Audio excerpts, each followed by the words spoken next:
Okay, now we're set up. We are live on Facebook, and Serious here. Inka is joining later, perhaps. And welcome to our emotional trauma and healing chat number 12. Number 12. I know it's crazy, right? Incredible. Yeah, I'm so happy we're doing this, and I'm glad we get to discuss a lot of topics and more than anything, keep it going. Um, Definitely, yes.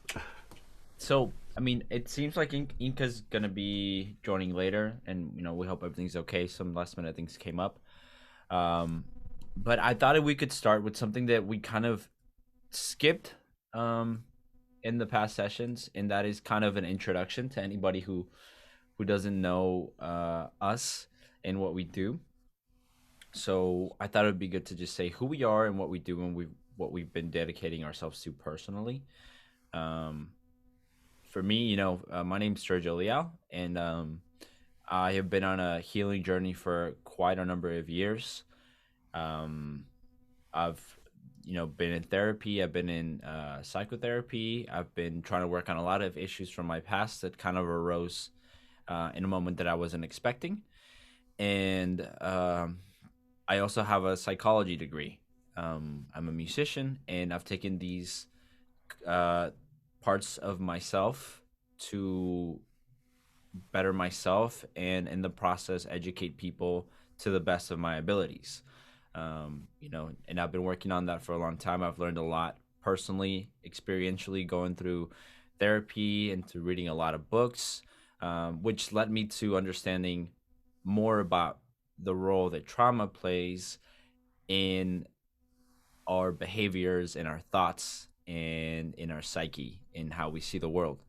And it's something that's not talked about enough, but it's getting there. And it's because of this that I was, fortunate enough to meet Daniel and learn a lot about what he does.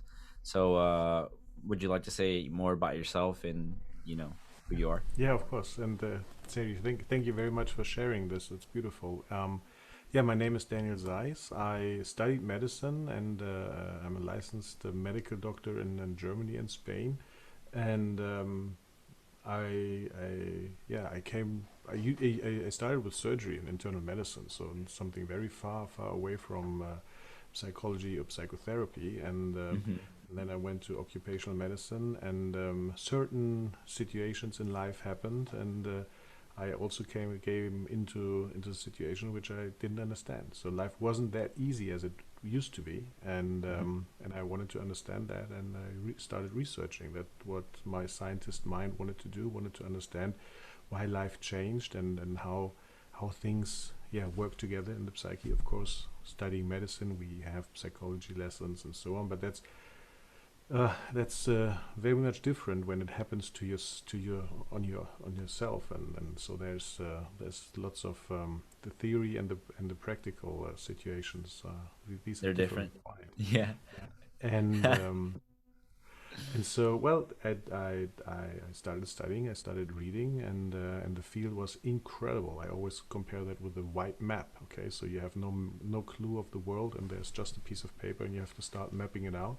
Hmm. And I read something there, and I could draw a little bit there, and then I read something else. I just put it there, and then, well, later I had to move it a little bit, but it was still many pieces. Okay, so there was psychotherapy, there was psychology, there was marketing psychology, there was feeling better, there was medications and psychiatry, and so these bits and pieces somehow appear to be together, but yeah, there was still missing links. Yeah. And after attending a training, I heard about the Institute for the Study of Peak States in Canada. And when I first went to their website, at that time the website wasn't so pretty as it is now, Hmm. and that's still debatable. But it wasn't so pretty, and I was like, well, too much to read. And then the second time I went by and I started to read, I was like, oh my God, that's fascinating. Oh, then I bought the books, and then basically in the first volume of Peak States, there was this grid putting on my map. This book was putting on the grid, and I was like, oh, that's how they connect, and this is how this is connected. And obviously with such success in the background, I started to read more, and I attended the some sessions. I booked some sessions with Inca, and yes, that's how I got to know Inca and the institute. And then after, because it was fascinating for me what was possible, and which I didn't see, I didn't learn before, and how it fit all together. Mm-hmm. Um, and so I did the training and became a certified therapist there, and I'm working now in the psychiatric field as well. And it's fascinating to see, to have a different lens to view through. Of course, there's psychology, there's psychiatry, but this is an additional lens which is very helpful to understand and to help people get better. Okay, and that's Right. what my dedication is, to use that experience, use that knowledge to help people get better. And that's always beautiful, yeah, when you see somebody in agony, and after the session they are already a little bit better, and then with practice and more sessions, things change, things transform, and that's basically how I came up with that term transformationeer, which is like somebody Right. helping somebody transform. And for me, it was also very exciting to come up with that word, because I went and got it trademarked, and that was also a very interesting process to get that in Europe and the US. And yeah, that's where I stand right now, and I'm hoping that we can reach with our podcast many people to and show them that there are alternative to psychological suffering, and that things are not set in stone, and there's much you can work on, you can change. It's not something like this. It's not like taking a pill. There's some work involved, and some persistence and some time, but it's possible. Yeah, that's wonderful. That's great. Thank you for that. Something There's a couple things that stand out when you say that. There's so many. That's not even what I wanted to. I have like a set topic that I want to talk about, but you talking about yourself makes me want to ask you like so many questions, um, which is great.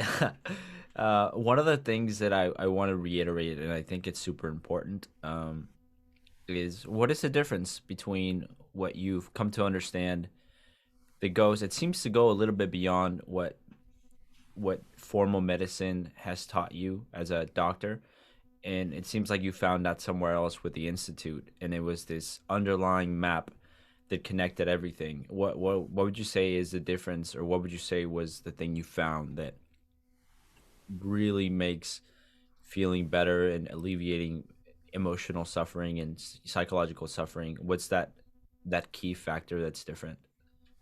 So that's a very difficult question, because my answer will never be fully complete. Okay, so we are still Right. in the process of understanding how human psyche, how the soul, how the body, how everything interacts and learns. And of course, people would love to have safety and security, and would say, okay, doctors already know everything, and they prescribe, and then the thing is prescribe a drug, and then things are gone, and everything is well. From my perspective, we are very much at the beginning. Even in medicine, regular medicine, we are very much at the beginning of understanding how things work. Right now in medicine, we think they're receptors, we think they're neurotransmitters, and somehow these receptors and neurotransmitters get, by genetics or by whatever happens, a trauma or something, get out of balance, and we Hmm. have to diagnose it and help treating it. But yeah, sometimes it works, and most of the time it works, but it's not always the case. So when something is not predictable, that means we are not seeing everything. Okay, and this is Right. something, and it's difficult to admit that sometimes you are just clueless, and you need to perhaps try out a little bit, and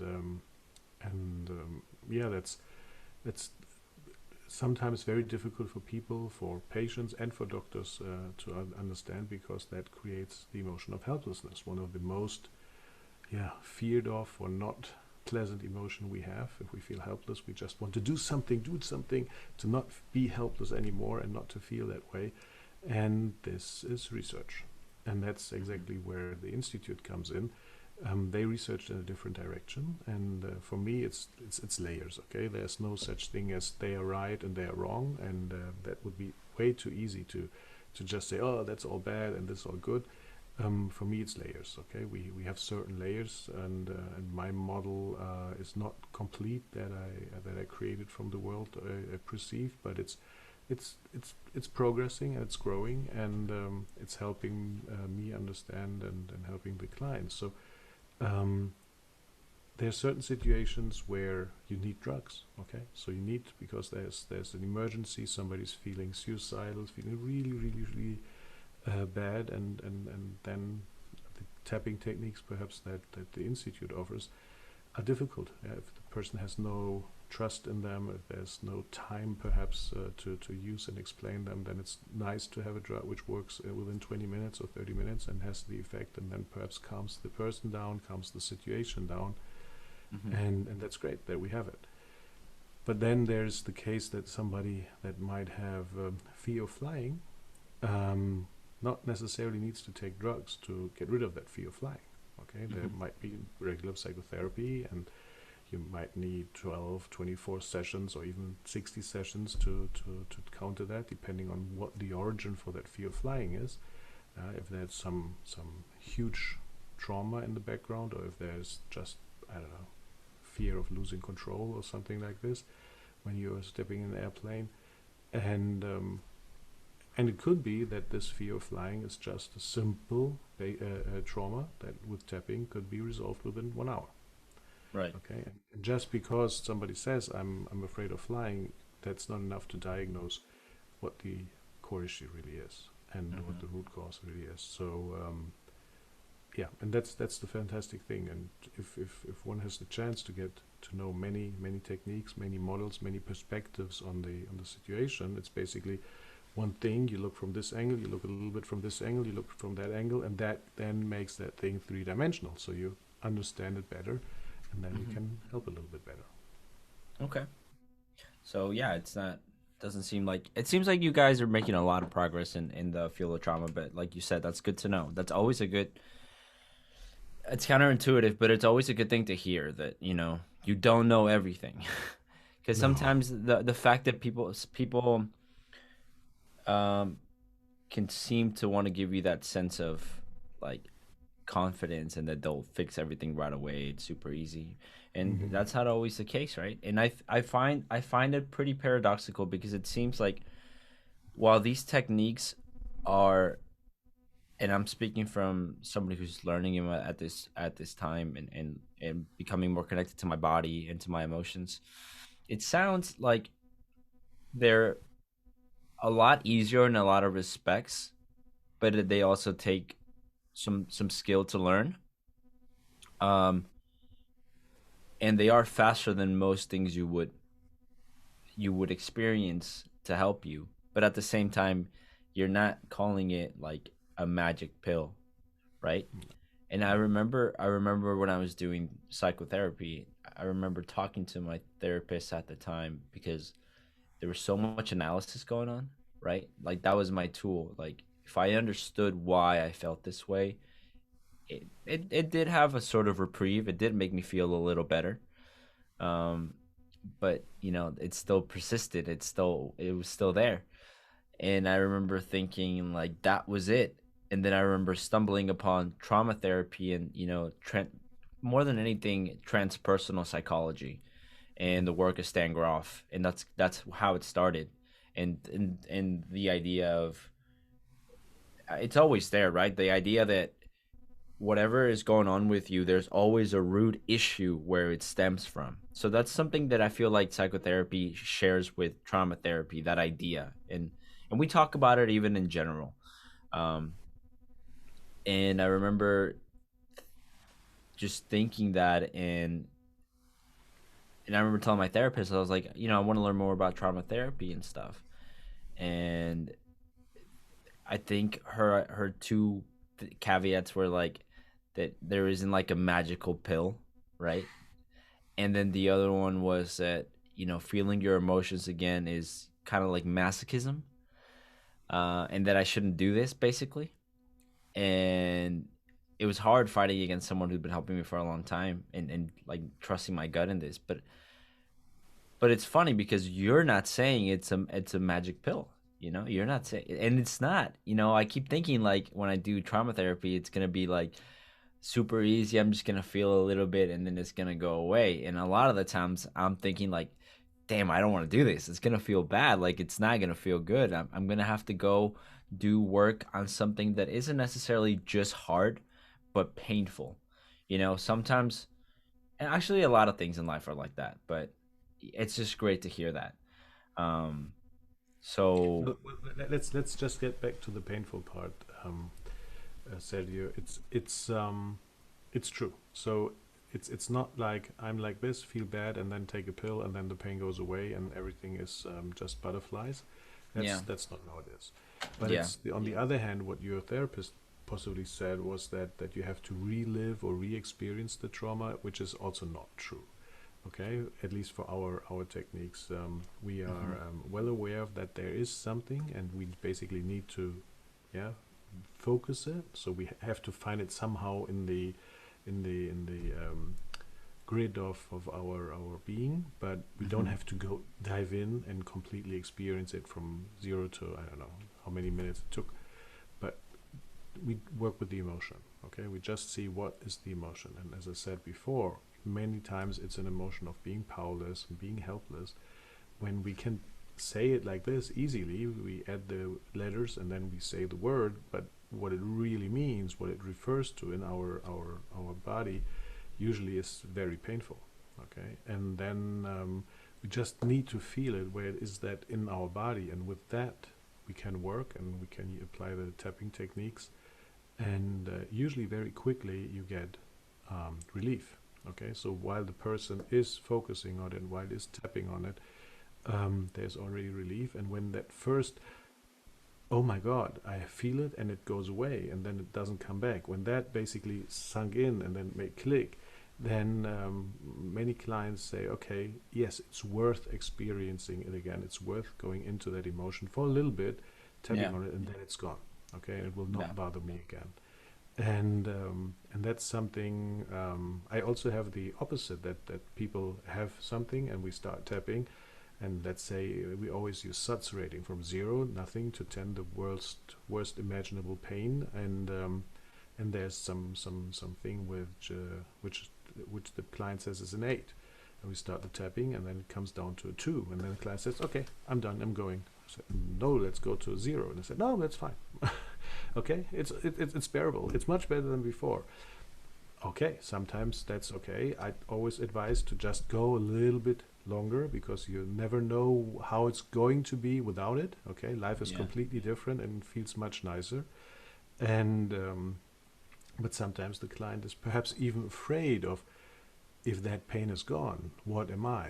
If there's some identification yeah, connected to that pain, to that suffering, then it's difficult. And then already reducing it from 8 to 2 is already helpful. yeah, But of course, we always try to reach the 0 so that that pain is gone.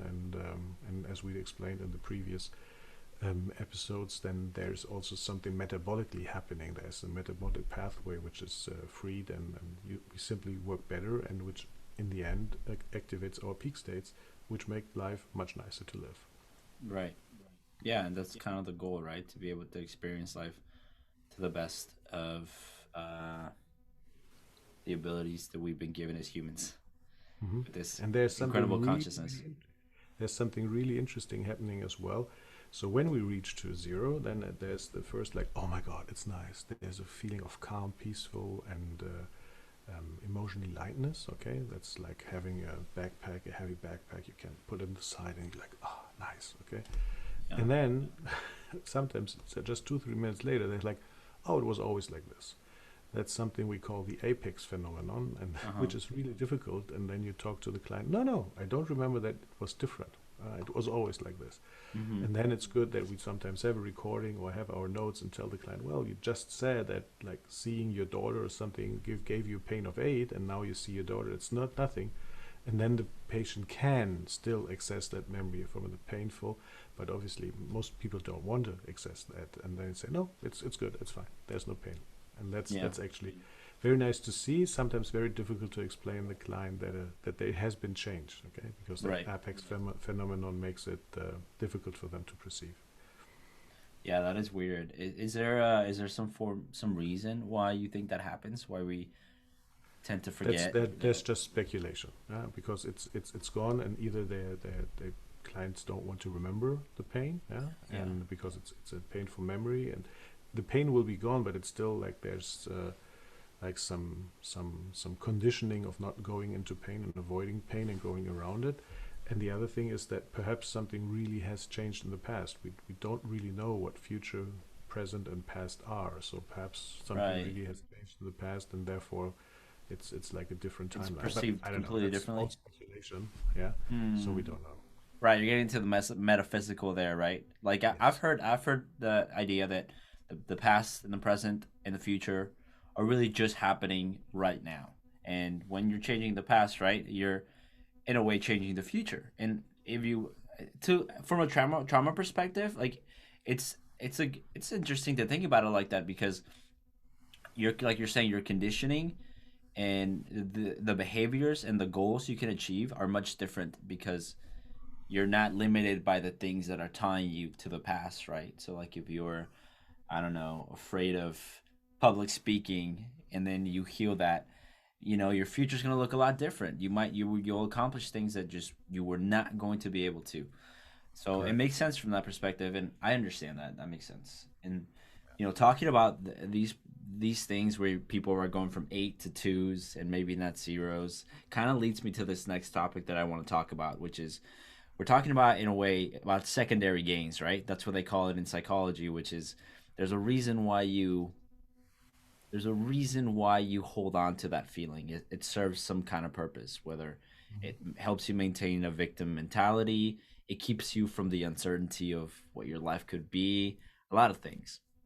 And I feel like you could also categorize that to some people as, you know, self sabotage. So I think it's a pretty common thing that we want things and we have goals and we have desires and we have wants and whatever you would like to call that.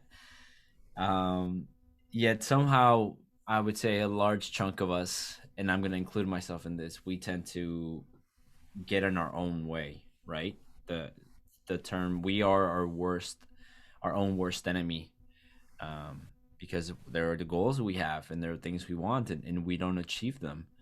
Um, and why do you think that is? Why do you think we get in our own way? Why do you think we have these goals and these things that we want, and yet more than not, we do something to get in our own way and sabotage that?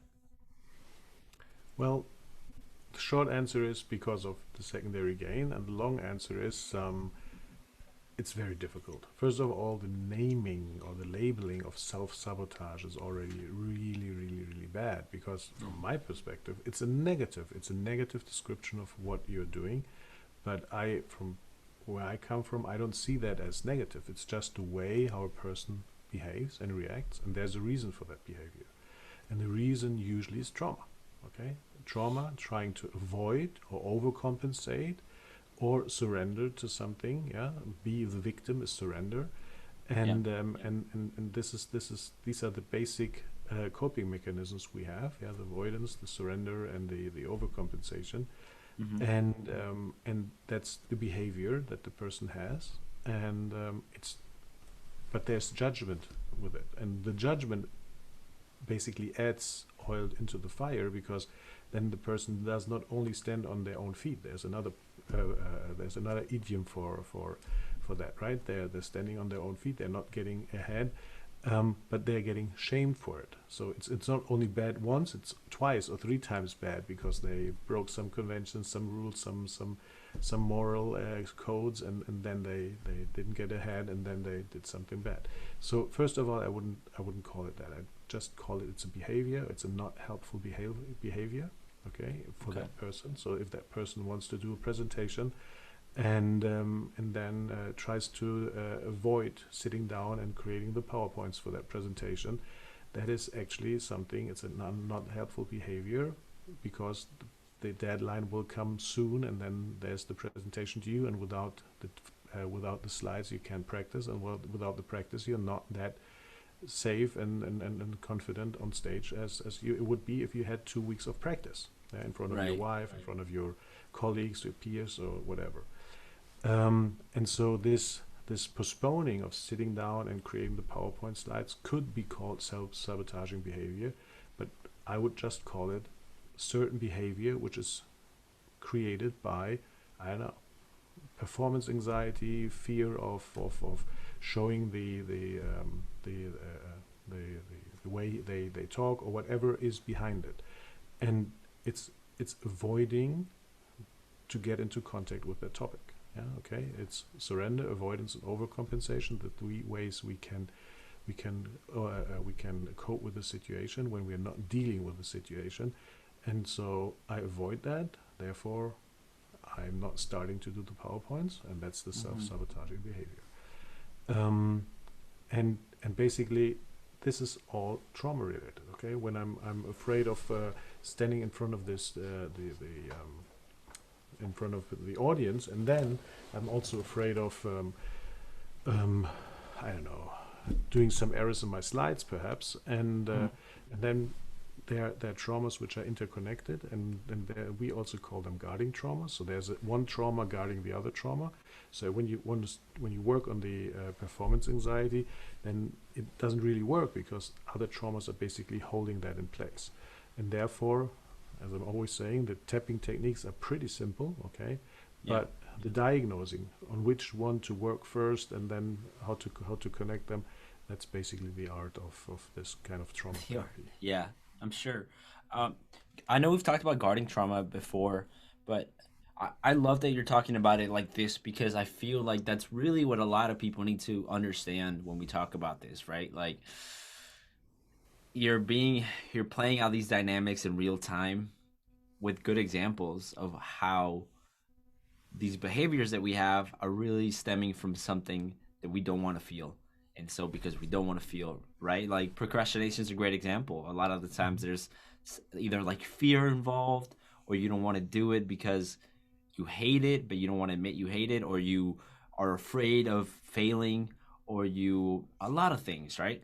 And most people they'll just get stuck in procrastination, right? The world tells you you're lazy, you're this, you're that, and that's where we are for the most part in our society.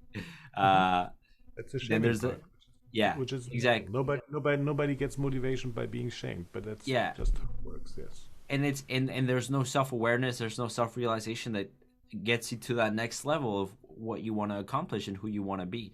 So right there's that second level, which is you're aware that you're feeling you're like, I actually don't want to do this, or I'm so afraid of not doing this right. And I can speak about it from maybe a creator perspective, but I'm sure as a musician, I feel like you're more somebody who works with the creative part of your brain a bit more, and at least in these fields that we know more.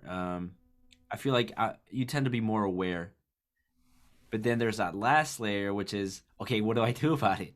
You know, and I think that's so crucial because I feel like it doesn't just apply. I'm talking about it from my perspective because that's where I can talk about it, but it goes anywhere. You don't have to be, somebody who makes you paints or makes music or Mhm. sculpts to feel this. You could be a businessman who wants to accomplish more. You could be a therapist who wants to do more for others. Anywhere you have these mechanisms that are at play and don't let you accomplish what you want to accomplish.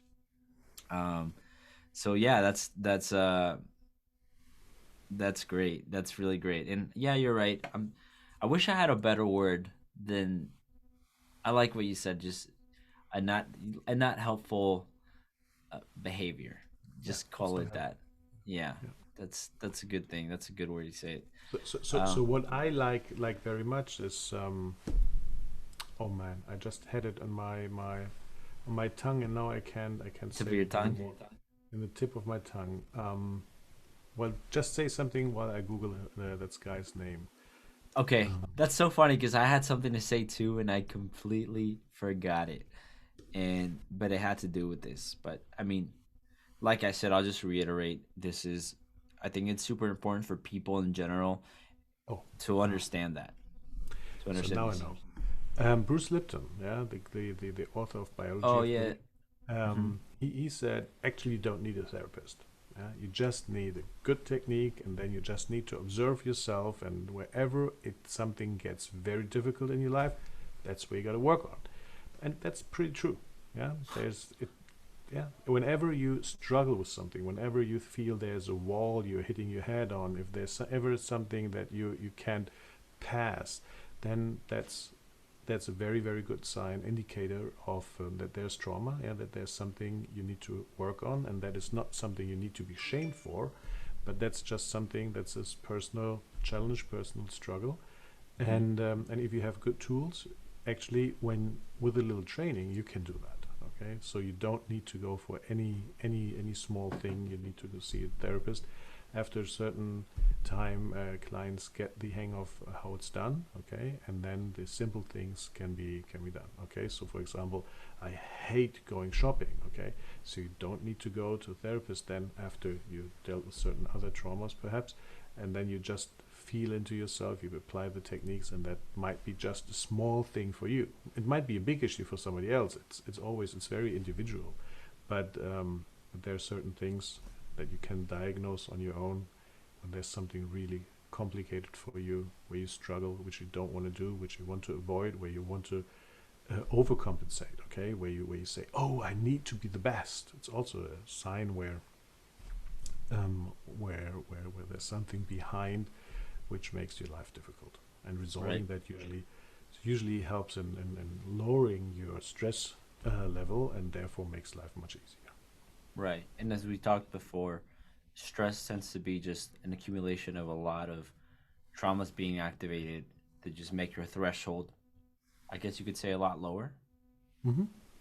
Hmm. Okay. That's that's great. Yeah, it's good to know.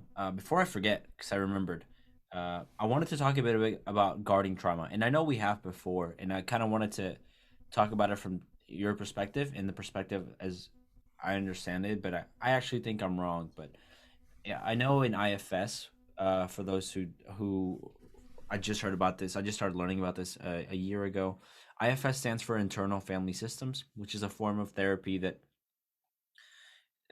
it says that we all have these parts of ourselves that um, maintain our system as best as they can in balance. What they do is they try to protect us a lot of the time from the pain that we have. And the work is to be able to befriend these parts so they can free that energy up and allow you to heal whatever it is they're guarding, right? So when you talk about guarding trauma, are you talking about those things? Like if let's say I am dealing with a fear of heights and a guarding trauma shows up, what does that tend to look like? That's a really interesting thing. Yeah. I didn't know about IFS. That's a very interesting concept. We have that as well. That's a concept of the trine brains. I think we named that in some, well, we talked about that in an episode before, which are basically small parts of our awareness, and then Hmm. our awareness, our consciousness, and our subconsciousness is made up out of these small parts, and they actually can be in conflict. Okay, and when they're in Hmm. conflict, then that's most of the time when you're procrastinating, when basically parts of you want to go in every direction, then you're not moving. And if everybody wants to go this way, then yeah, you're going this way. But if these parts go in different direction, you're not moving. And there are techniques to befriend them, to resolve their conflicts in a very simple way or in a more profound way. And the more profound way would be to heal traumas which are keeping them apart. Okay, Hmm. so there one might be fear, the other one might be yeah, some feeling of powerlessness, and then they're stuck, they don't want to move, and so on.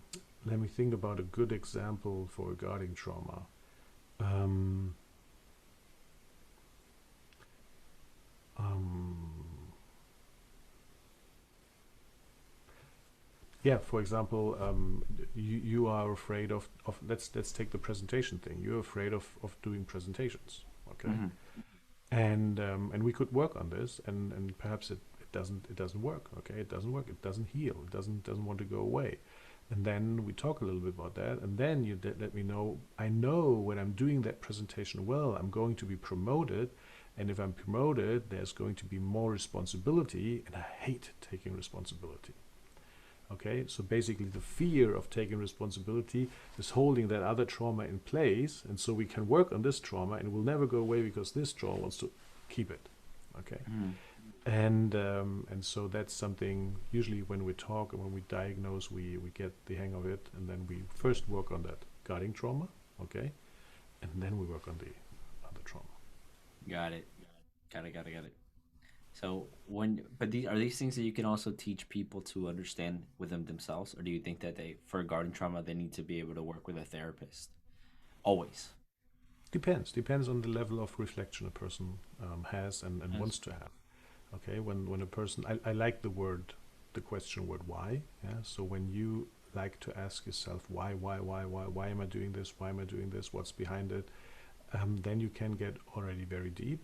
But many people just avoid it because why brings up stuff, and when you don't have the tools to cope with that stuff, then it feels quite unpleasant to ask why, and Yeah. so you better not ask why. Yeah, Yeah. and so really depends. Yeah, Yeah. Makes sense. And I feel like most of us don't have the tools. We have some tools. We have a lot of coping tools. We have a lot of ice technology cream, tools. ice cream. Yeah. Yeah, ice cream. Now we have Facebook and Instagram and That's true. TikTok. That's the biggest one so far. Um, yeah, that makes sense. What do you think are some tools that we should have learned uh, from a very young age that we could teach people to, maybe parents who are watching this, or Hmm. newborn, who are having newborns and who are new parents themselves.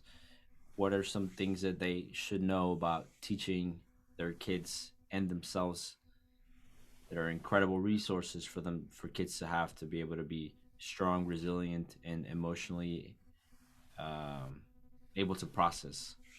Well, it would be great, and thank you for that question. It would be great if people, before they decide to become parents, would already have these tools and would apply these tools on themselves, Yeah. and then come together and then have a family and get kids, and because then the whole pregnancy thing and the whole time afterwards will be less stressful and possibly lesser divorces there.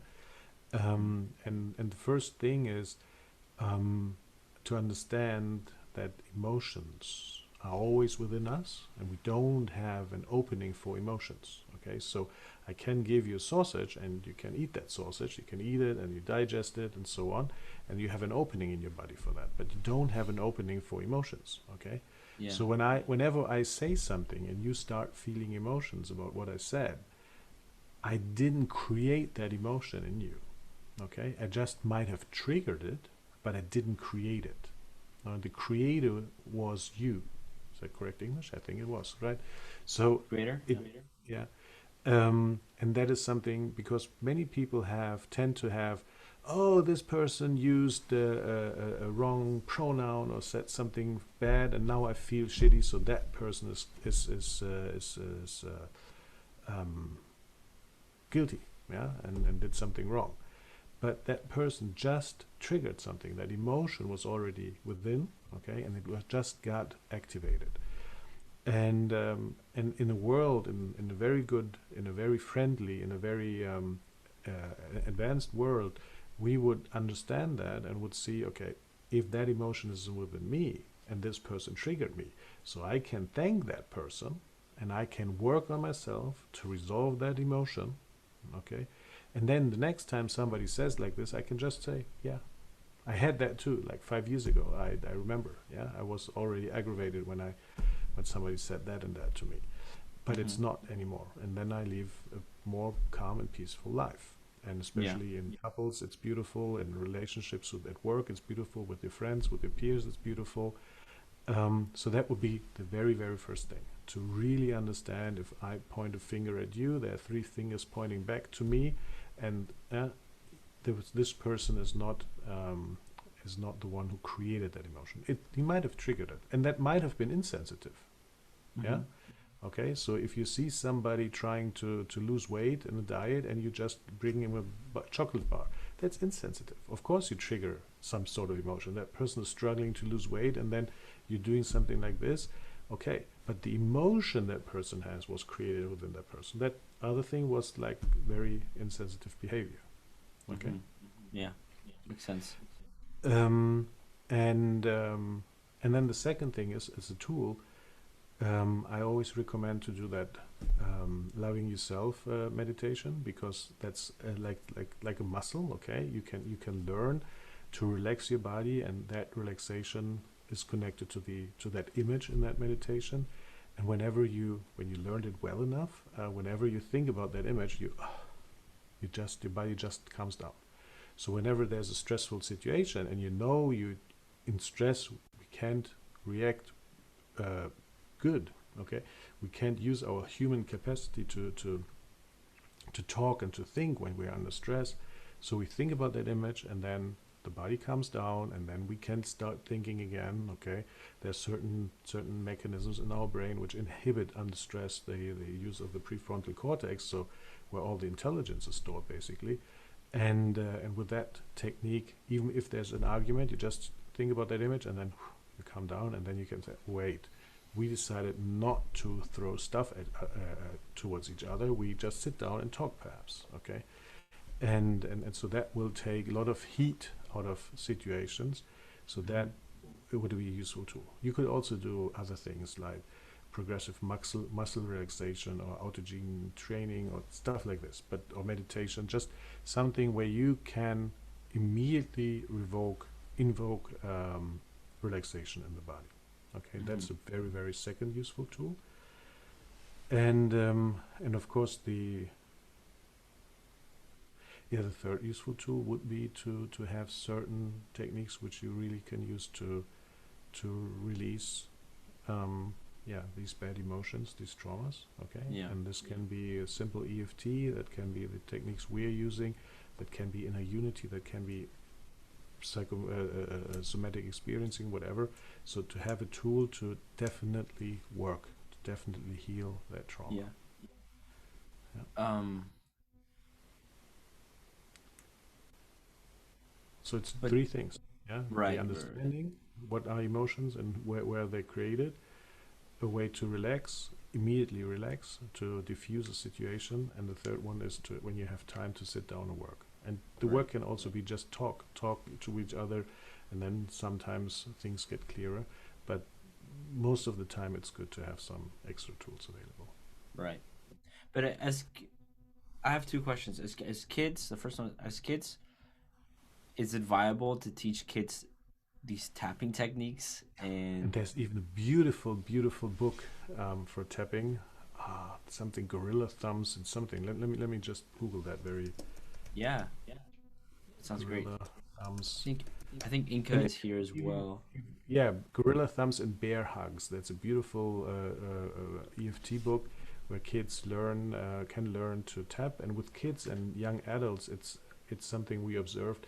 It's so much easier to work because there's things are still fresh, things are still very easy to change. And while we get older, yeah, things get more conditioned, and then sometimes these things take a little bit more time to resolve. But when you Yeah. can, also within school or within kindergarten, that I have heard from of projects in the United States where they introduced meditation instead of what's it called, detention. So instead of detention, they started to sit, not to do homework, but to sit kids in meditation. To taught them how to do it, and the results were wonderful. Yeah, the statistics, less conflict, less fighting in the school, and so on, because kids would find a different way to resolve or put their energy Emotions. some other place Yeah, and resolve the issues. that's great. Yeah, that's wonderful. I think Inca is here. You might have to. Yes, yes, yes. I just let me just quickly I have to open the door for come out. her. Now she's coming. The other question, which again is escaping me right now.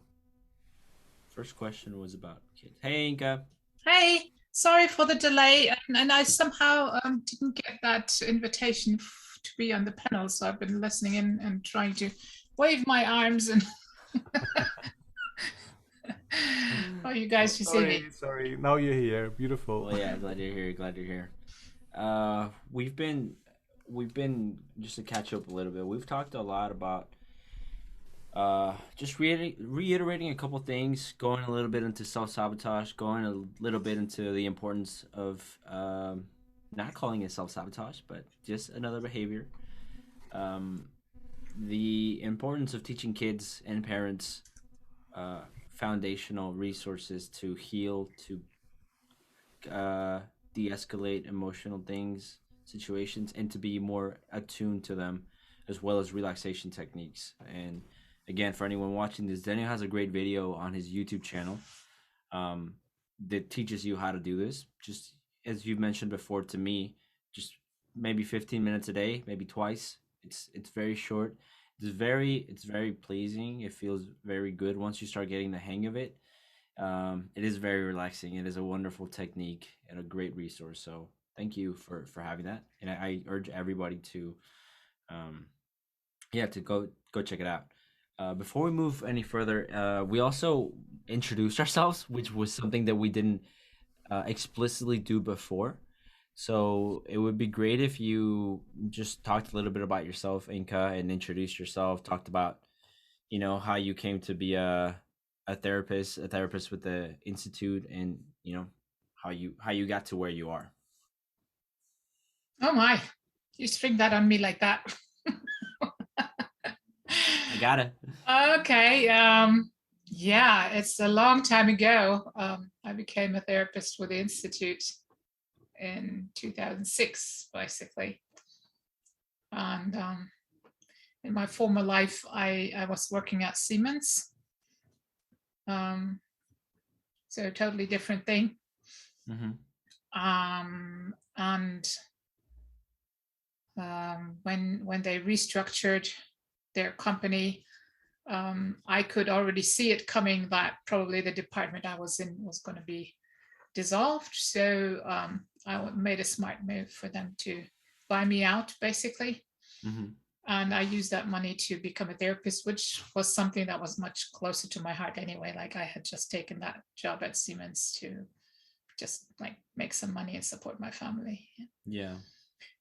So, but still, I think it served me well because a lot of skills that I learned there, I still benefit from them. I probably didn't even know how to use a computer if I hadn't been there, honestly. Right. Okay, and on the private side, I started getting into self-healing work when I was going through a pretty severe breakup. Mm-hmm.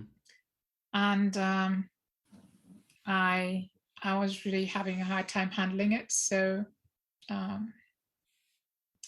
I talked to a friend, and she recommended Naomi Nath workshops here in Germany. She was running some. And the funny thing is, I thought I was going to go there together with my friend. And then after like some 500 kilometers with my car, when I thought I'm just going to pick her up and then we continue the next 300 kilometers. So, no, I've already done that. You go ahead and do that. And I was like, Oh no. I said, okay, well, going back 400, moving forward 300. Okay, well, let me go and try that since I've already come that far. So, and then that was really a great workshop that Naomi did that time. She was teaching breath work, mm-hmm. which is a form of rebirthing. And she always said herself that this is the most transformational work that she knows. But if she were to find something better, she would immediately drop everything and do that better transformational work. Yeah. And that's kind of like what happened when she got into contact with Dr. Grant McFettridge. And by that time, I was already in training with her to become a therapist myself with her rebirthing method. Okay. Yeah. And I was actually the last batch of trainees, like in the last batch of trainees she ever did in that modality. Mm-hmm. So that already introduced me to some of the peak states work. Okay. And I just noticed that that was a much more gentle approach than this cathartic work that you had to break through all these barriers, and came out totally exhausted and and partly even re-traumatized, as I learned later on. Right. So I was really quite happy to also move on together with Nimi to that new modality, and knew that was, like I said, 2006. That's quite a while ago. So 2006, I did my first training with Grant Okay. in Poland at that time. He came to Poland. Wow. Yeah. Yeah. And it Okay. was just really a lot easier and more to the point. Yeah. With breath work, even though we set some intentions what to dissolve, it was really kind of hard to see where the common denominator was, if you actually made some progress on your issue or not. Yeah. It was kind of like some modalities even these days just go, oh, let's just breathe and we see what comes. But I really like the fact that with this modality, you set out, this is my issue, that's the problem, and when it's gone, it's gone. I'm expecting that as a result. Yeah. I'm not just expecting a nice session with interesting stuff happening in my head. Yeah. That's kind of like a vacation, but when you come back to your job, you still have the same problems. Yeah. So I really like the fact that you have a clear goal, and you can very clearly say, okay, did you reach that goal or not at the end of the session? Right. Okay. Yeah, that's kind of like, yeah, and I've been doing that ever since, and I've moved on from the basic training, where we kind of like outfit everyone with the techniques that are necessary to heal trauma, to heal the special cases of some indirect trauma, and then also to how to be able to facilitate peak states, certain peak states for people, to now being able to do some remote work on people as well, which is very helpful when you have people that are having a hard time doing it themselves. Yeah, that's great. Thank you for that. Okay, that was wonderful. So you've been doing it for a long time as well. Yeah, I've been I opened my own practice basically in 2003, added breath work. And then in 2006 had the peak states modality added to it, became a remote healer, like I think it was 2009 something. Yeah, so yeah, I've been working in my own practice ever since then. At the same time, I've been working in the research team with Dr. Grant McFetridge, developing a few more peak states. And right now I've kind of like moved into the training section, so I'm doing trainings with future therapists, peak states therapists. Okay. So that's really like a professional training. Yeah, it's not so much self-help work. Ideally, it's for people who already have a practice as therapists, or would like to become one. Yeah, to work with people, help them solve the problems of life. Right. Well, that's great. Thank you for that, and I'm glad you were able to, to show up and tell this to all of us. Kind of weird how we skipped this for 11 sessions, but I'm glad we're doing it now. But I guess the message is more important. So, but just to give people a bit more understanding what you guys do, how long you have been doing it, and you have experience, and you are able to help people in a lot of respects. Okay, so moving forward, we finished. Did we finish talking about that? What was it? Can you repeat the name of the book one more time, Daniel? It was a tapping for this tapping technique for kids, right? Yeah, gorilla thumbs and bear hugs. Gorilla thumbs and bear hugs. Let me write that down.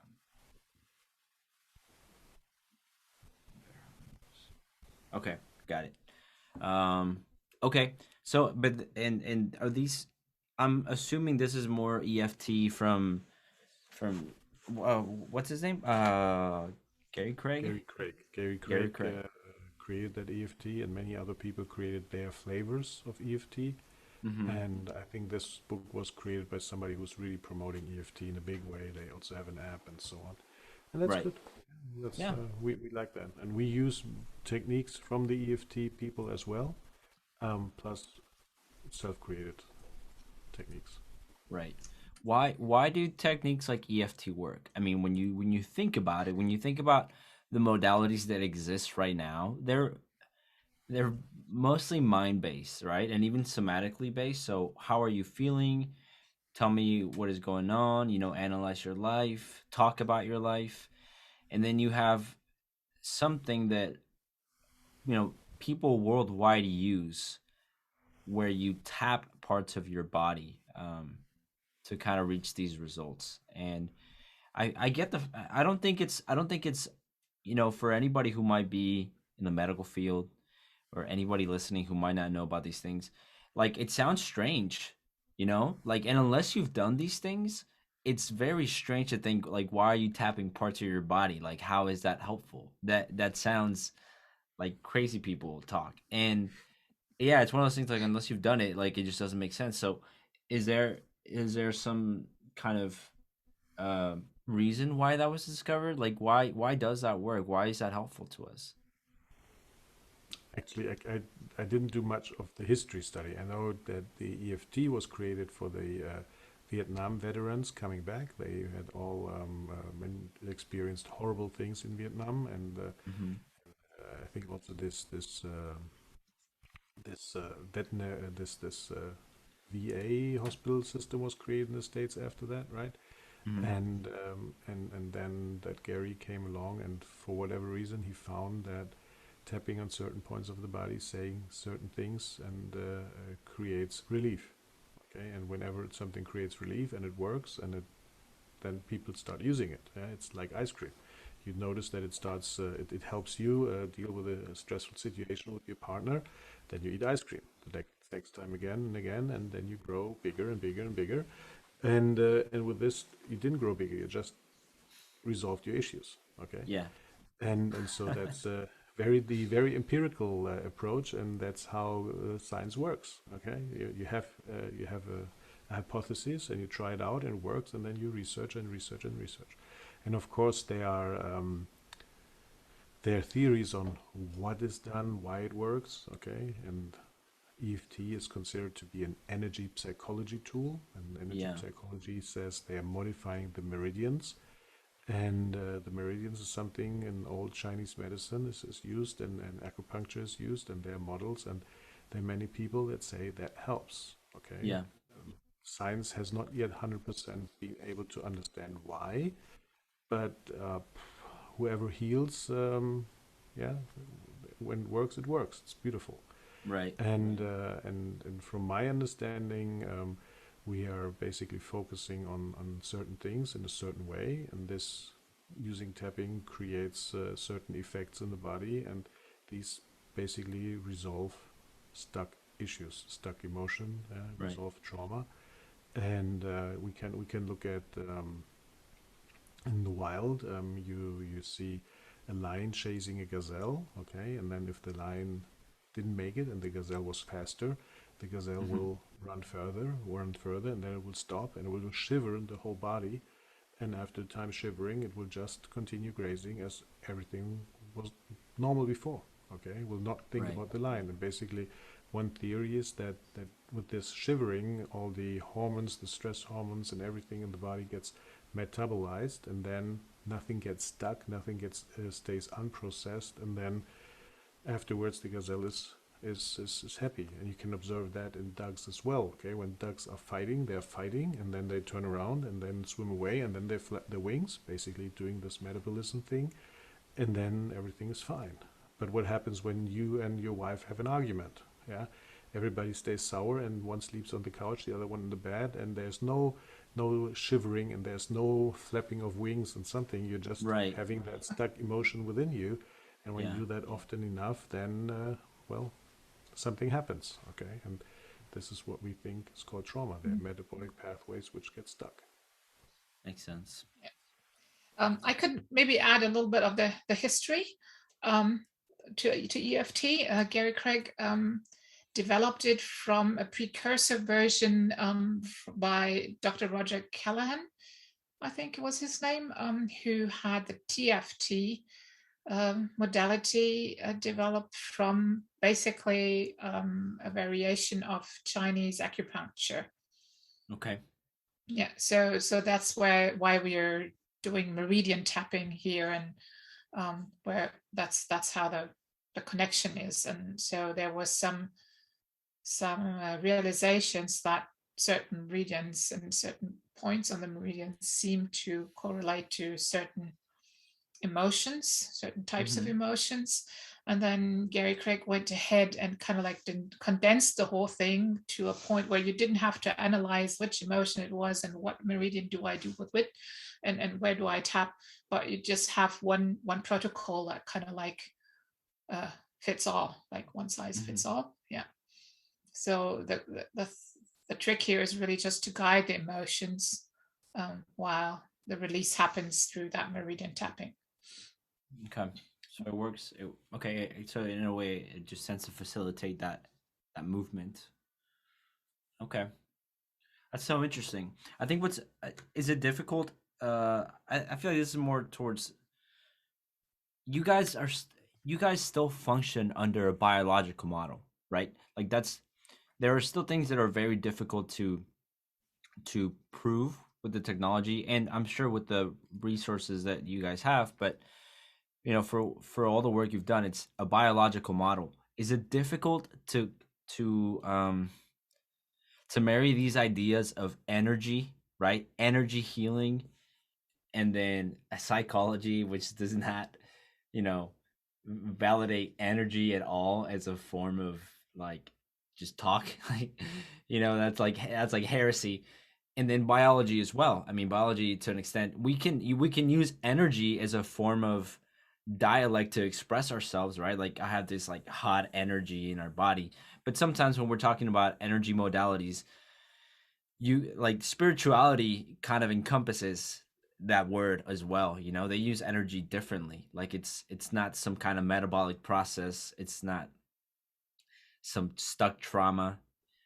Is there something that's maybe being talked about when we talk about energy that from your perspective could be said differently, or does it mean the same thing? Like, what is energy to you guys basically?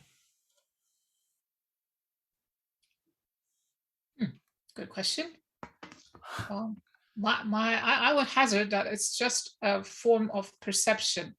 Like you Okay. perceive different things with your sensors, feelings, emotions, physical sensations, and those physical sensations can be very, very subtle. And I think that's where people tend to speak of energy then. Okay, so like kind of I see what you're saying. Like you can feel very sad, you can feel very joyful, you can feel tense in some parts of your body, but then you can also just feel like certain charges that aren't necessarily like super powerful. Just like you're saying, just some more subtle sensations that arise, and that's what Or you might kind call of energy. like a vibe, maybe. Yeah, a very subtle thing that you can maybe pick up from things outside you as well. Yeah. Okay. Well, you say psychology doesn't talk about energy, then well, I'm sorry, psychology, because energy is the basis of how the neural network works in our brain, and yeah, and that's actually, I don't want to explain it, but there's energy which is transported from one neuron to another and transformed, yeah, from energy, from electrons to neurotransmitters. The neurotransmitters are received on the other side of the from the second neuron, and then transferred into some vesicles, and then start some metabolic processes within the neuron, and then stuff happens. Okay, it's highly complex, but it has to do with energy. It's transport of loading, it's transport of energy, and if you zoom out, then you basically get behavior. Okay, Right. Depending on what the person has experienced before. That's the conditioning and the learning process, which psychology recognizes. And then you have a behavior. And certain behaviors are, as we said, helpful, and certain behaviors are not very helpful, and that's usually when that when that, how you say that, if that gets chronic, chronic condition, then eventually it gets into a clinical condition. Hmm. Okay? And that can be something very simple when I'm always pulling my hair out eventually, because when I'm stressful, I pull my hair out. Eventually, I don't have hair, and then I have a clinical condition of baldness. And if I go to a doctor and I'm not telling them that I pull my hair out, and then they see a young guy without hair and they say, that's strange. Let's try to find, yeah, let's take a lab result. Let's see what in the biology is wrong, and they will not find anything. Okay, but Hmm. there's a certain thing behind it, because I learned some behaviors, and I learned that behavior because it gives me some sort of release Right. for a problem that I'm having. Yeah, that So makes it's sense. very complex, that topic, and but it's all somehow interconnected. Yeah, yeah, that makes sense. So I want to go. I'm a nail biter. I've been biting my nails since I was a kid. Um, I've tried a lot of things. I think the thing that worked my mom when I was younger would put like spicy, like this spicy, in Colombia we call it ají. It's like the one spice we Hmm. have, and she would also put like that bitter nail polish. Mm. And eventually I found a way to just peel it right off, and then, or just, then I enjoy spicy foods quite a lot. So I've always found a way. I think when I was in college, I took I think it was like a mindfulness. No, I took a like a therapy class, like foundations for just being a therapist, and I was able to not bite them for 2 months. That was so hard, but I did it, and then eventually, I still bite them.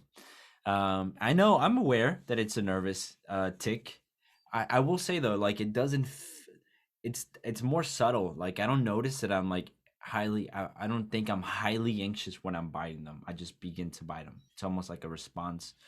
Um, and I'm talking about it because I know a lot of people deal with this. I know a lot of people that have these ticks, and they deal with some form of anxiety or some kind of underlying thing they might not be aware of by you know pulling out their eyebrows, or chewing their mouth, or biting their nails, or pulling their hair. So we've mentioned before that um, when you do this kind of work, you're trying to find this source to work from, this bridge that connects you to the underlying things, the underlying trauma, or the underlying reason why you have these behaviors. We've talked about sensations, and we've talked about emotions, we've talked about thoughts, but our behaviors themselves, like biting your nails, is that something that can be used to trace back to the origin and tap away at it, or is it more difficult that way, working with symptoms?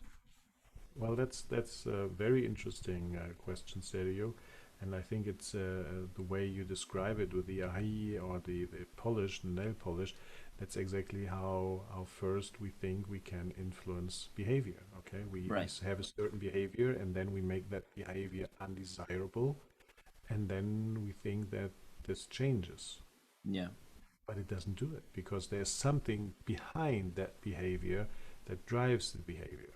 Okay, and that is something metacognitive. So there's something, behavior, there's cognition, and there's metacognition behind it, and eventually you will come, what you said, to this thing when I'm not, if somebody holds my hand and I want to bite my nails, and you notice that there's something going on inside of you. It's very uncomfortable. This uncomfortable is something which has to do with emotions. Okay, Hmm. there's feelings, there's emotions behind it. And so, from my perspective, we have certain behaviors which can be conditioned. Yeah, that's like the Hmm. Pavlov dog that always starts having some saliva coming in his mouth when he hears the bell, because it was conditioned to do that, because there was always food when there was a bell. It's very similar to the loving yourself meditation. When you do it often, you get conditioned to be relaxed whenever you visualize that image there, which is a very helpful tool. Hmm. But when it's not getting helpful, for example, a nail biting is not beautiful, and perhaps it's even dangerous because you have not cleaned your hand and you might get some infections or something. Yeah. um, then you want to change that, and then you basically go back, and then you said already, so that could be a sign of anxiety. So when Yeah. you ask people on the street, somebody's biting nails, what does that mean? That's anxiety. But that's just the perception of somebody else. It does not mean that it needs to be the reason why you are biting nails. It could be something completely different for you, for you, but for many people that means that there's some sort of anxiety. But it's always there's always an individual reason for that. Yeah. And then you go back to the metacognition of what does it mean for you to bite nails. On the one hand, it means for you that perhaps because you learned that this is undesirable behavior, that you're bad or that you get shamed for it or that your mom is ashamed to present you or whatever happens with that. That's the one thing you learn. And on the other hand, there's something even behind that that you still do it and which is subconscious and you don't know about it. Okay? And in my Yeah. model behind that, there's the emotion. Okay, or the need, and then comes the emotion, Right. and the emotion basically has the origin in a trauma, Right. and so you basically trace that all back, and the quick way is to just tell you not to do it, and how do you feel about it? Okay, say okay, I get I don't know, nervous. Okay. Yeah. And then and with that nervousness, we basically are very close to the emotion, and then we do the work. Okay. That makes But sense. there's still because it's a habit, it has been there for a long time, there's still things that you get triggered into doing it. So it's not as simple as just resolving and feeling better. With certain habits, it's more complicated. Really. Yeah. Okay. So beyond like body associations or Well, with body associations. definitely body associations. Yeah. Got it. Got it. It's interesting because I feel like behaviorism teaches you, like to, put those things or like put like a rubber band, and then just every time you have that, you want to bite you just you just punish yourself in a way. Um, but at the same time, like they're not incorrect in the sense that there is some sort of association to it. It's just that's just not the right technique to use. No, it sometimes is okay. It sometimes is sufficient enough to just give you a little bit of no, a very big no motivation for you to change the behavior. But Hmm. if there is an underlying cause at the end, that wouldn't change the cause. And then this cause might then break through with a different kind of behavior. Okay, Yeah. that's why you see people smoking, and when they quit smoking, they eat I don't know some sweets. Okay, and Yeah. they gain weight or something. Yeah. So because the behavior was changed, but not the underlying issue was changed. Right. I have a friend who who really didn't think smoking was an issue, and so he was, I'm gonna quit, and then he quit. Um, and then his way of thinking about it was he quit, but only when now he only smokes when he drinks, but now he drinks like 5 times a week. See, So see. yeah, So he changed so one behavior and found a substitute for that. yeah, Yes. exactly. And there's a lot of, there was a lot of cognitive dissonance there to make it work so that he could, but he's still smoking. So yeah, it makes sense. I want to go back a little bit to what we talked about. Oh, before that, Inca, is there anything else you want to say? I think Daniel has already outlined a lot of it. I would say that some behavior, I think we would still want to look deeper, because I think nail biting, just like sucking your thumb, is possibly a misplaced, naturally occurring behavior that wasn't allowed to run its course Okay. in development. Yeah, like the thumb sucking, just to give some info for people who may not be familiar with this idea, um, is basically seen as a self-soothing behavior because there was insufficient nurturing at the mom's breast. Mm-hmm. Yeah, so you kind of like look for an object that is similar enough to serve as a replacement for that, and you just try to satisfy that inbuilt drive. Yeah. And it happens a lot with the generations that didn't have enough nursing, because there was this modern idea that now we have to bottle feed everyone. Yeah. Okay. Very bad idea, by the way. Yeah. Not nursing. Yeah, is responsible for, in my opinion, is responsible for a big amount of the mess that is going on in this life with people. Yeah, What do you Inka, tie to? why we're talking about that part of life, I think it would be also nice to add that the institute found that it's a very good idea when a mom gives birth to not cut the cord instantly, but to have it at least 30 minutes or longer Right. connected, and to create some certain peak states, and to create and to save the kid from pain that it might have in the future. Unnecessary trauma. Yeah. Yeah. So Totally I think unnecessary. you guys have Yeah. said it best, right? The best tool we have is prevention. That's the best thing you can do. Um, so I agree with that. I mean, that the healthier a kid can be, and there's books out there, right, on lotus birth. So yeah, I agree. The healthier, the more resilient the kid can be. I think every parent wants that for their child. I think every parent, you don't have to be a parent to know this, but you want Yeah. your child to be able But- to, yeah, just be confront the world and be strong in the world and resilient. So Yeah. I have an interesting story there. How much this kind of trauma tends to what's the word? Permeate? prevail. No, Prevail? not prevail. Like it recreates itself in other person. Maybe okay. You find the word. I give you the story. You tell me the word afterwards. Okay.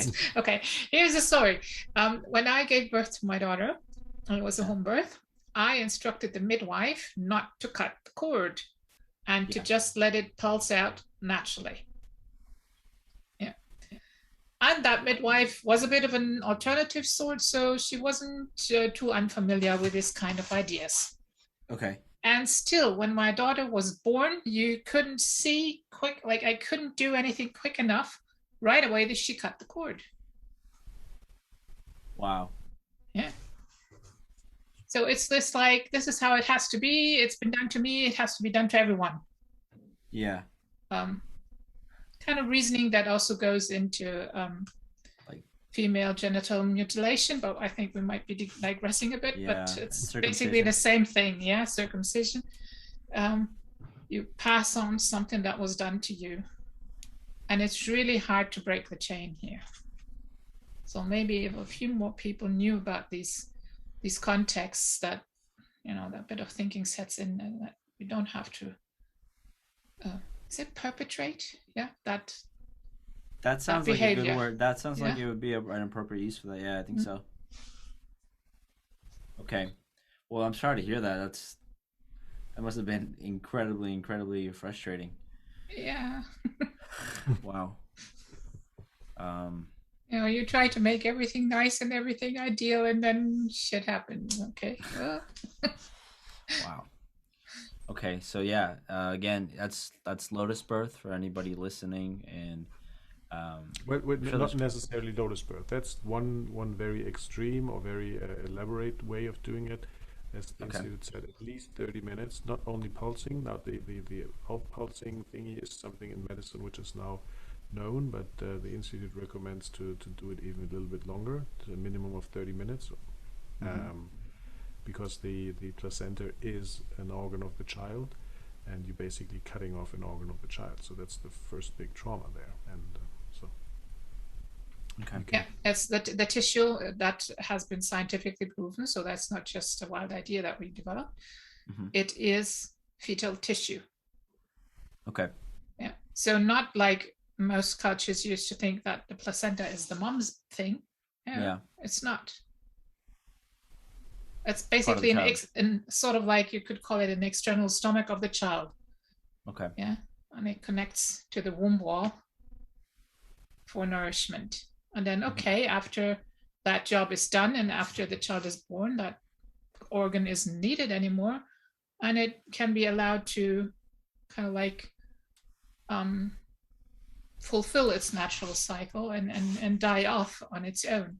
But if you cut anything there, you're interfering with that natural process. Yeah.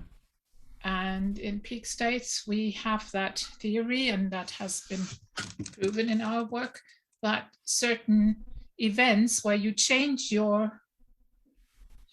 way you function, your organism functions, and definitely birth would be one, because you change from being supplied oxygen through your mom's blood into breathing yourself. Mm-hmm. That is a big step, and if you mess with that development, with that step, with that new function that is supposed to happen there, you create all kinds of trauma that influences life heavily. Did I mention that I think that today's society of never enough, we always need more, we always have to grow, we always have to get higher, better, faster, whatever. I think that's bigger. Yeah, that's due to that unresolved placenta trauma. Because we didn't get that. We did get what we need. So always we feel we need more. It's not enough. We need something more. Yeah, you mentioned that, I think, last yes, session. One of my pet peeves, yeah. Yeah, I've been thinking about that a lot, because I feel like even myself, it's a very uncomfortable feeling, that what you have isn't enough, that you need more, that you need to be accomplishing more, that you need to. Yeah, I get that. So it sucks. but are you saying that these generations had it, but other generations were not doing it as such? They were not cutting the placenta as quickly? Do you think this is like a thing that we're experiencing more in these current generations than maybe before? I think so. I mean, this whole idea that a pregnant woman needs to go to the hospital as if pregnancy was a sickness is a bit weird if you apply a bit of logical thinking to that. Yeah. You bring a mother and then later the newborn into the place where the society is at its sickest. Yeah, what kind of sense does that make? That makes sense to the extent, but except does it? I feel like going to the hospital does help if there are any complications, though.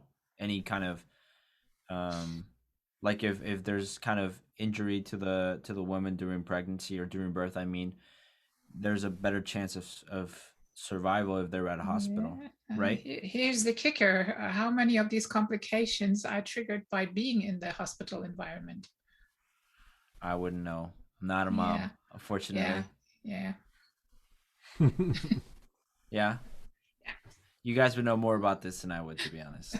Like, honestly, I think a hospital is not necessary. I think I would promote birth centers and with some medical outfitting for typical cases that tend to be more common. But generally, I mean, our like humanity would have died out if we were too stupid to give birth without dying, you know. So we're still around. So we must be able to do it, you know? Somehow. But as there was childbirth and there was mother's child death and there was mother's death, and so I think society wanted to avoid death, again, avoidance, okay. And by avoidance, they created hospitals and doctors and midwives taking care of that. I mean, midwives have always been there. There have always been women helping women to give birth, I guess.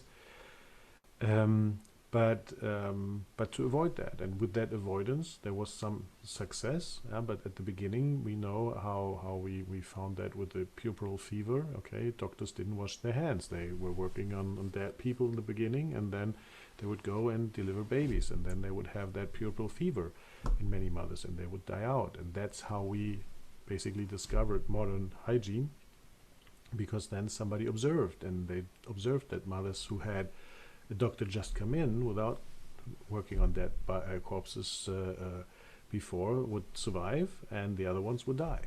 And so then they said, wash your hands. And Semmelweis, the one who observed that, he was laughed at, and all the doctors said, ha ha ha, why? And there's nothing. And he just said, wash your hands. It was considered a superstition, actually. Yeah. Yes. That's insane. So that much for superstition here. That wasn't very scientific. It was just a belief from these doctors that washing hands was not necessary, and yeah, now we know it was. And so we created, with avoidance of that fear, with avoidance of the possibility of death, we created other situations, and which had to basically been optimized to a way Yeah. where most people now live, and then just fewer people get problems. But with every avoidance, there's certain problems coming in. Okay. But you're making it Okay. sound like avoidance of death in that situation has some trauma perspectives, but I mean, no one wants to die. Yeah, So yeah, yeah. wouldn't That it be that a could be misunderstood a bit. I was just saying that that idea to see pregnancy as a sickness, Hmm. yeah, like okay? something that needs treatment. That's where it's off. Yeah, Oh, definitely. There's no. I mean, it's definitely a good idea to develop delivery methods that will allow, more children and more mothers to survive. Definitely, yes. okay, Um, but this okay. whole idea to this is a doctor's job, it has to be done in the hospital, and with all the other things that are going on in the hospital, that's not an ideal environment, and it's not the kind of environment Warmth. that you need to give Yeah, birth. Yeah? that makes sense. Relaxation is a major part. How do you relax if people are in white smocks are running around, and you know shift is going on? No, I have to go now. Oops, what? I thought we were going to do. No. you know, um, it's not an environment that's good for you to relax. Yeah? Yeah. Okay, that makes sense. Actually, that makes a lot of sense. I never thought about it like that. Okay. And there's also this thing about the perceived danger, okay, which you want to avoid, and then the real danger. I mean, many people think about airplane flying in an airplane as being dangerous, okay, because when it goes down, it goes down. You can't do nothing about it. But statistically, driving a car is more dangerous. But most people like to drive the car. They don't think about doing it, but they think about what happens when the airplane crashes or terrorists hijack the airplane or whatever. And so, what really rationally there is there as a risk, and what we perceive as a risk is not necessarily yeah, in balance, but that can be even switched on the other side. We might even perceive things that are not dangerous as dangerous, and things that are dangerous as not dangerous. And then certain things happen with us, and we try to avoid or overcompensate the situation, and then to deal with it. Yeah? But Mm. it would be wise to reflect on it and think about why. Why do I think this way? What's the why is a beautiful word to go inside and see what's happening. And as always, when I'm not calm, peaceful, and emotionally light with the situation, there's certainly trauma which we can heal. Great. Um. Well, I think this would be a good time to wrap it up. I would love if anybody watches this, if anybody's on Facebook watching this, ask questions. Ask us anything that might be going on with you that you don't understand, that maybe we didn't clear up. Anything you might want to tell us that we didn't might know more about. Um, there was a lot. There was some. I feel like we talked about different things that I was expecting that I had in mind, and I'm so glad we did because it was really great.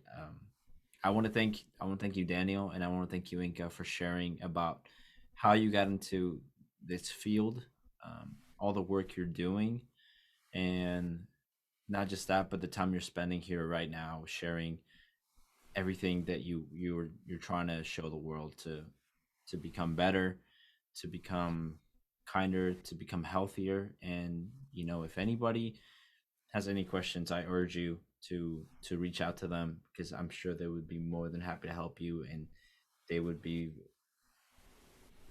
well versed, better than most people at helping you find solutions. So, is there anything else you guys want to add? Thank you, Sergio, for this wonderful moderation again and your questions. And I'm also happy that we are able to walk a little bit where our conversation leads us. And thank you very much for number 12. Yeah. Yeah. Yeah. Yeah, you said that very nice.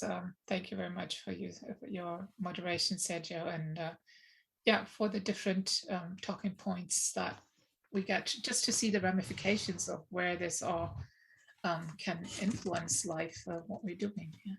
Yeah. So many areas. Yeah. Agreed. Well, you guys have a great night, and to anybody listening, not right now or in the future, have a great day and be safe. See Bye, y'all. you. Bye. Bye, Daniel. Bye, Inka.